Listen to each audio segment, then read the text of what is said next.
Ашибай, брадър! Има какво да ви изтежават! Средата е относително минорна, бизнес средата, и в близките няколко месеца едва ли се очаква тя да се подобри, кой знае колко много. Размера на приходите е почти същия, даже гледах сутринта, може би с около процент по-малко до вчерашна дата. Минорна.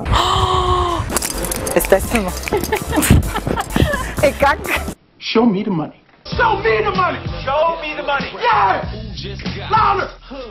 Show me the money! That's it, brother, but you got the yell left up! Show me the money! I need to feel you, Jerry! Show me the money! Jerry, you better yell! Show me the money! Искам от 10 септември, защото това предстои, рекламодателите да се събудят от лятната си летаргия. Летаргия. Дай ми, тате, малко парички, за да ходя по механички. Да отстраним един-два от нашите конкуренти.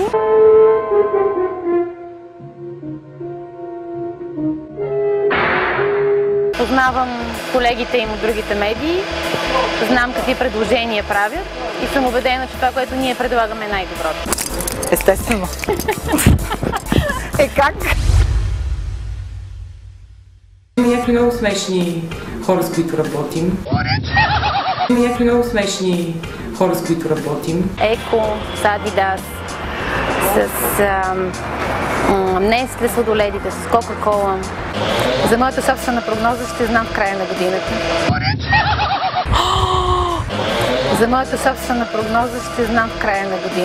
Специално за NetInfo много нови формати. Продаваме най-скъпите формати на пазара. 1,50 струва маршрутката, да си вземеш банер 300-250 на Home на АПБ, 4 лева струва. Това всъщност е идентитета на компанията пред външния свят. Усеща се като да сме номер едно. Дай ми, тате, малко парички, за да ходя по